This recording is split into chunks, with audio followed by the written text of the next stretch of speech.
everybody. How are you today? Katie, good morning and welcome to another live with Dave and Katie. How's everything going? Yeah, very well, my end. I've actually put the heating on for the first time today, so it's getting a bit chilly. All good, all good. How about yourself? It's going okay, although the clocks going back has made it a bit lighter in the morning when you wake up so early just to get to training and stuff. So that was Yeah, a it little is bonus. actually quite nice. Yeah, I did make a training session for the first time in a couple of weeks this week, so that's good. Paying off again. Cool. Okay. Let's dive in. Are you guessing you got a couple of questions already lined up? Have you? Yeah, absolutely. We've got a good few questions this week. So diving straight in then. First question we got here says, how long does it take for me to start seeing results from my ad? Is it something that builds or should it be an instant hit? Yeah, running paid ads on Facebook or Instagram or YouTube, anything that's kind of like scroll stopping or what we call interruptive marketing can happen literally instantly. So I know last week we've been trying a few new formulas, and I'm not sure if you saw my posts. Like anybody that follows me, you'll see we generated 2 leads last week for 2 cents each. That was one client in Canada and one client here in the UK. So that literally the ad must have gone live and it said they had about 2 or 3 impressions. So 2 or 3 people saw that advert and one person became a lead directly from it, which shows you straight away the power of interruptive marketing. This only really works on Facebook, Instagram, and YouTube platforms where they're not expecting to see your content. They weren't planning to see your content. It was just shoved in front of them. And then, like we said the last couple of weeks, if your creative is bang on, your offer is bang on, the copy is bang on, then the chances are they're going to become a lead. So if the first person that sees the advert the minute it goes live, you might even generate a lead for like 1 pence. It's all about how quickly the right people see your advert.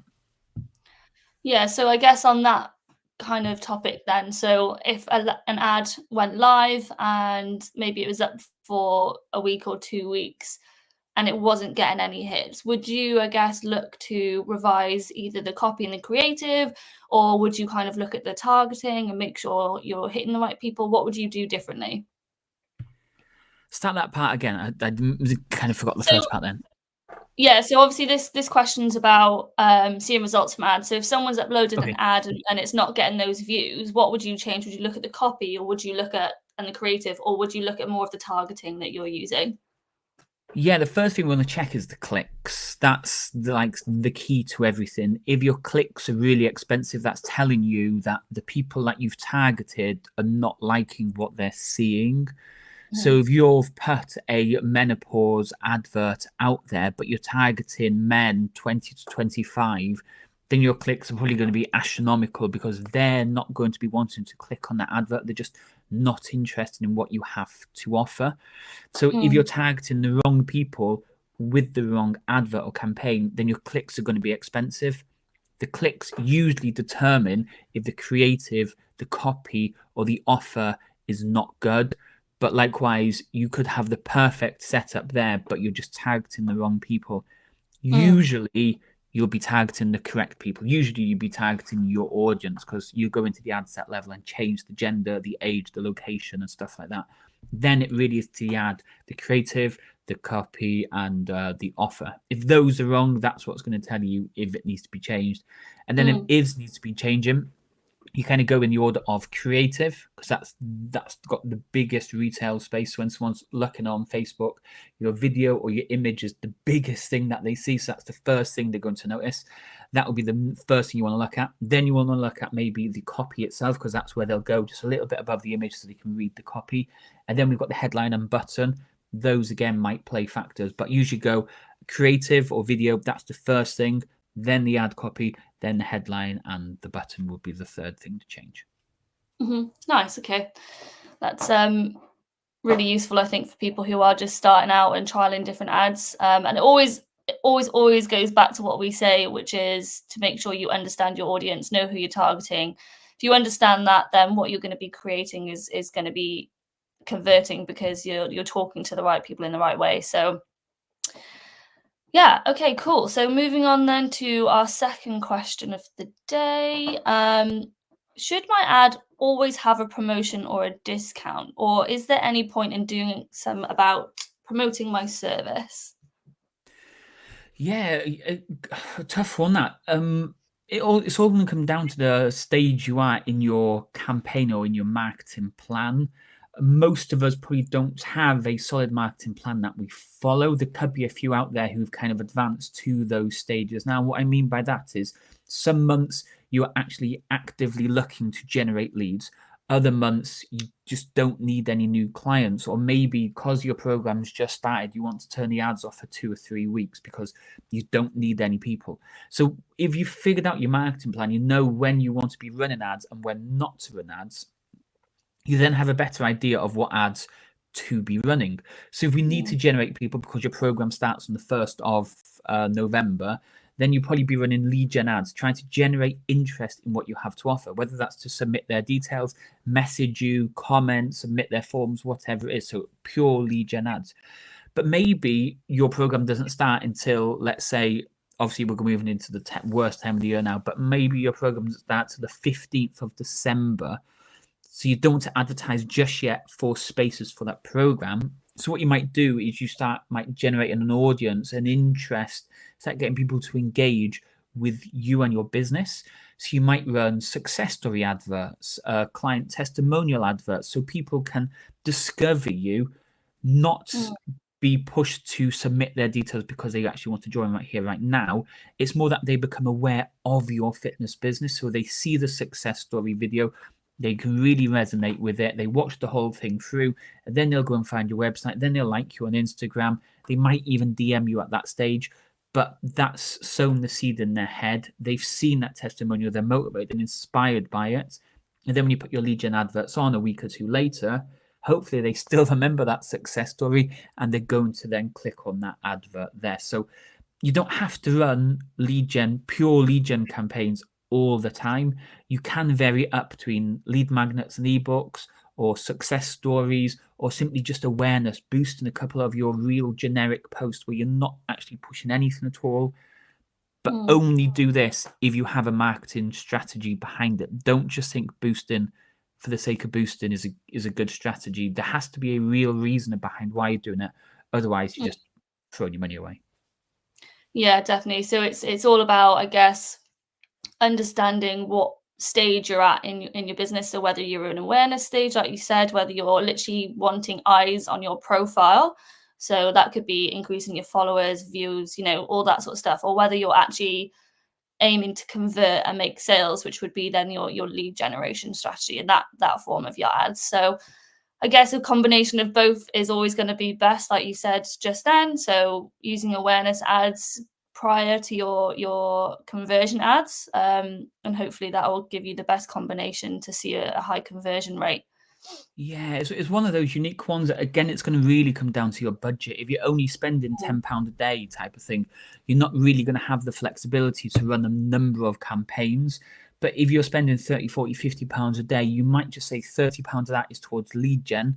The other £20 is all about raising awareness, getting people excited and motivated about what we have to offer. Because someone might submit their details and then they see the success story and then they're motivated and excited about it. And then they're going to answer that phone because they've saw the other advert, which is a success story. But budget wise, that is the big one to consider. Like if you're spending too much or you're not spending enough, then it's hard to run multiple campaigns. You can only do one or the other. Yeah. Cool. So question 4 we've got here. Interesting one. I think we've done a post on this in the past, but I'll see what you say now. So question 3. What is the biggest mistake that you see gym owners and personal trainers making when they're running paid ads? It's going to be the creative and the offers, that's definitely going to be the one, or following a strategy that just doesn't make sense. Like if you're running an advert to an application form that has 75 questions and your audience is a typical busy mum, then they're not going to have time to fill in 75 questions when they click that button. So Yeah. you've got to know your audience. If your audience do not want to give you their phone number, like they're really against it, then there's no point collecting name, email, and phone numbers. You might as well run messenger ads. Likewise, if you're working maybe with a slightly older demographic who don't really enjoy messenger and would rather have a phone call, then you don't run messenger ads to them. You run name, email address, and phone numbers. So understanding your audience is always going to be key, because once you know, then you know what to push and prod to give them the right offers. And again, like now, if your offer is a 16-week challenge and that's what you're pushing in your adverts, then you've got to think, you've got Black Friday coming up. Then you've got the start of November where people start thinking about Christmas. Black Friday, Christmas, saving for Christmas. January, they're going to be a little bit skint. New Year, new me. You've got so much coming up in those like next 2 or 3 months that a 16-week program is the last thing they're going to think of. But a 21-day kickstart or a 21-day festive shred or something like that, that doesn't seem a long thing to do. It's a nice short commitment. The offer sounds more interesting. Then you would run that. But the 16-week one, you might run that in January, because now they're thinking new year, new me. I really want to make this year my special year. So 4 months, yes, you know what, I'm going to have a completely changed body in 4 months. That's the time to run that program. So make sure the offer really does work for your audience, and you're putting all these other factors into play: time of year, budgets, like creative opportunity. There's so much to go into it, but once you understand your audience, everything should become a lot clearer with what to run.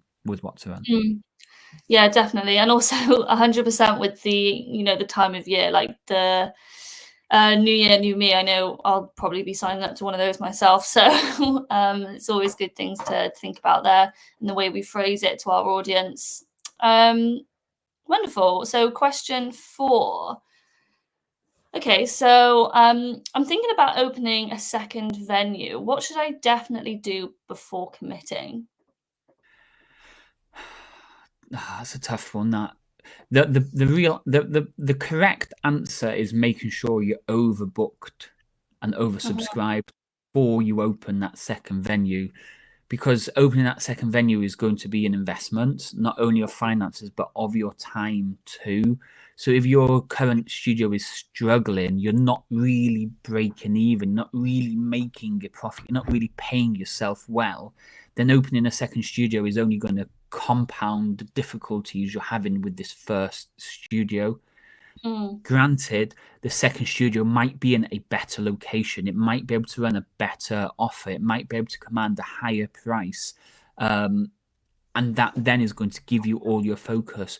Or your current one isn't really that profitable, but it doesn't really need you to be in it. So you can give your time to that second location, because opening a second location, it's not like you're just doing a few extra bits. It is almost a whole new process. So say if you opened a studio, if we opened a studio here in Cardiff and then we went to open one in Newport or Swansea or something, which is only like half an hour down the road, it would be a completely different setup. If a staff member was late, I would have to drive all the way down there. If the audience reacted to the campaigns in a different way because they're not used to that language or that higher price or your offers and stuff, again, it would have to be different. So you need to make sure your current setup can operate without you. I think that's probably the best way to say it. Your current offer the current setup needs to run without you, so you can give all your time to the second location. But saying that, this first location needs to be profitable. It needs to almost be oversubscribed, where people are actually struggling to find spaces to come because you're just so fully booked. Otherwise, you're probably going to open 2 studios that are both making huge losses, which is really going to sting you hard in the long term. Yeah, I think there's we have a good case study actually on this. We helped someone open their second venue with, I think, over 50 members or so. I don't know if you wanted to talk about that. Your camera's gone a little bit fuzzy there, Dave. Do we still have you? There you go, it's back. My computer decided to go on screen like a desk power save mode. I hadn't moved Yeah, so I guess in relation to that case study, how did what tactics did we do to kind of get them X Yeah, so number of anybody members anybody launched? launching a new studio, we kind of want a 12-week runway. So we kind of want a 12-week solid plan to be put in place. We've already got this because I think we've opened about 10 studios already this year alone. So we kind of know what the runway, the 12 weeks is going to look like. But we need 12 weeks because you don't want to open on day one with 2 clients, your mum and your auntie. Like, that is not the plan. You want to open on day one where that this client did was at 80 odd clients. You want to be opening with loads of clients already paid and ready to go. If we're not opening with that, again, you're really going to struggle to kind of to hit these big goals. So you kind of have a runway. So you start doing waiting lists coming soon, submit your interest, and then we start moving into pre-selling, and then your final chance to sell or to join at this founder price. And then we open then. So we need a 12-week plan in place so then we can really run at it. And then we want to spend big as well. So the people that open successfully spend big. So then when they open on day one, they've got 80 clients or 90 clients or 100 clients. They're literally ready to go from day one because they've already got their clients. Everything's paid up front. It's profitable from the word go.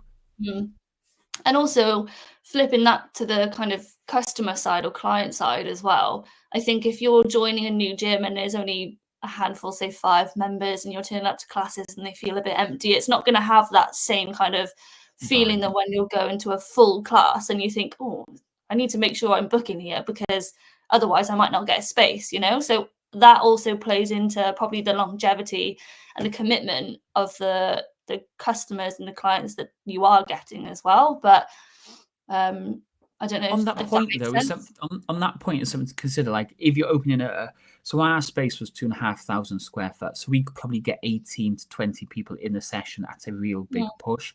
But if you're only running at 1,000 square foot, there may be 6 people, 7 people, 8 people max is what you're going to be able to operate with. So if that is the point, then maybe you only need to be opening with 30, 40 clients, or you're having a smaller timetable. So if you're not opening with a colossal number of members, like you're almost full from the day go, then don't offer a crazy range of timetable classes like we did. Somebody said, oh, can I do 4:30 or can you do a 4:30 because I finished work at 4? So we decided to do it. And then there was only one person turning up, and we were just putting sessions on without really thinking about it. That then meant either a staff member was getting paid to do a one-to-one at a very cheap rate for the person, or I had to then come in and cover those sessions. So there's loads of factors to cover when you're going to open a studio or open a second studio to make sure that you're opening either with loads of members so you can offer loads of sessions, or if you're not opening with those members, you reduce the number of sessions available. So, like you say, you're not walking in and there's only like 2 of you stood there miles apart from each other. There's no excitement or fun or anything in it. Yeah, and again, I guess it also comes down to, as we always say, your audience, knowing your audience, know what you offer. Because also, if your promotion is those one-to-one or small PT classes, then obviously those smaller numbers are gonna be beneficial because those people feel like they're getting that one-to-one commitment from you. So yeah, I think it's just really getting a strong understanding of what you're providing, what service you're providing, and what need you're kind of meeting for the client, isn't it? Yeah, 100%. Once you know your audience, everything becomes a lot easier. And like we say all the time, understanding your niche, understanding your audience, understanding your avatar, whatever you want to call it. The more you know them, the easier it is to write the content, to create the training programs, to follow up with them, to support them, to guide them, to sell to them, and all this stuff, because it becomes second nature, because you know it inside out. Everything you say, they're thinking of. So you're not having to guess what they're thinking. You know what they're thinking. So you say it and they're like, oh my God, this guy really knows me. And that's where I have a story of, we work with busy over 30s just like my mum. She cooked for us, she cleaned for us, she does everything for us, but she never did anything for herself. I always said that little sentence there, and the person sat in front of me was like, oh my God, that is just like me. And there we go, they're into the program from there. So the more you know your audience, the better stories you can create, as in sales stories. The more stories on Instagram you can create, the better reels you can create, the better social media, the better welcome packs and sessions you can deliver. It really is all about understanding and knowing your audience. Yeah, definitely. Okay, so the final question I have here, we kind of covered it a little earlier, but I guess as a very top level or overview, this question is, I don't have a huge budget for ads. How should I be spending? So we kind of talked about this, I think like maybe question 2. But talking from your own position then when you were just starting out with your own gym and maybe you didn't have a huge budget for ads because you didn't know what it was, how did you decide to allocate that spend? I got a credit card. Okay, Yeah, interesting. that's what I did. But no, don't do that strategy. Although it paid off, like it's not maybe not the best strategy to go with. It if you're going to run Facebook ads, you need to chase the leads. Like, there's no point generating these leads and then just like leaving them sit there. Like, we've had this story before where somebody walks into the shop, they're ready to buy it, and then you just walk into the back and just let them stand there. And then they get frustrated because nobody came back to them and they just left. Once a lead comes in, you need to chase that lead down. And if you're operating on a shoestring budget, you may be operating on just £5 or £10 a day, then you need to make sure that the minute that lead submits their details, you can contact them as fast as possible. So that then tells you that you need to be ready for when those leads submit their details. So if you're working 6 till 8 p.m. Monday, Wednesday, and Friday, then don't run ads Monday, Wednesday, and Friday at 6 till 8, because if somebody submits their details at that moment in time, you can't chase them probably until the next day, because by the time you get home, it's 9:30, and then you're just not going to be able to contact them. So why not only spend that budget on the Tuesday and the Thursday where you're ready available? So maybe at 4 o'clock on Tuesday and Thursdays, you turn the ad on for £5 and you say the advert is due to end at 7 o'clock. So £5 gets spent all in that short time. So when 2 or 3 leads come in, you can hard chase them. You can really phone them. You can get them on the call. And then you're not wasting your money by just leaving that lead sit there and go cold and fizzle out, or apply to someone else and they beat you to it and they sign that person up. You just have to, it has to be instant, it has to be quick, it has to be straight away. Yeah, I think I did a post on this not too long ago, and it was, I think, unless you contact the lead within the first 30 minutes, you're 100 times more likely to lose it. So, yeah, I think, obviously is essential to call and get in touch with those leads as soon as possible. A lot of our clients actually now have been using our AI bot. It's work smarter, not harder sometimes, isn't it? So any automations and things like that are also going to help. But yeah, I hope those questions kind of provided some insight into things you can tactically start doing. Anything to add from you, Dave? No, well, it's what we've basically said this whole live now, is to really master and understand your audience. Like Katie just said, then it's about thinking smart.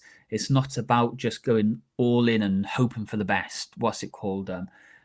What's the thing where you chuck it at the wall and see what sticks? What's that saying? I know the one you're on about.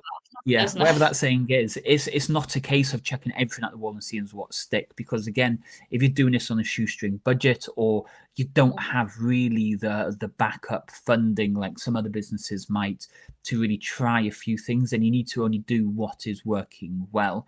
For example, if you're short on time, don't try and post on TikTok and Instagram and Snapchat and Facebook and Google My Business and all these places, because it's going to take up so much time. You can't do and specialize in one location. So if you know a lot of your audience is on Instagram, why not go a little bit hard on Instagram? A couple more stories, a couple more posts, a couple more outreach, a couple more DMs, a couple more likes, a couple more interactions. So if you've only got an hour spare of an evening, because you do the AM sessions, the midday sessions, the evening sessions, you've got the admin, you've got the client retention stuff, then maybe that hour of the day is spent just doing smart tasks, the things that are really going to move that needle, the things that are really going to make the most impact on your business. Because if you're trying to do everything, then you're not really going to be able to do everything fantastically well. And that's something we've talked about last couple of days, wasn't it? Yeah. All our stuff now can't go out unless it's really, really polished and really good, because we want to really up our image to show why we are the number one at what we do. So everything we're going to do moving forwards now is about really making sure it's perfect, it's created correctly, it's really polished. So it really shows the value that we're going to deliver to the prospects and clients that want to work with us. Yeah. Amazing. As always, we hope you've enjoyed. We'll be back next Wednesday. We're typically on at 10 a.m. We are a bit later today, but we will let you know if that's going to be the case. Yeah, hope you enjoyed. Appreciate you all, guys. Speak to you all soon. Bye-bye. Bye-bye. Bye.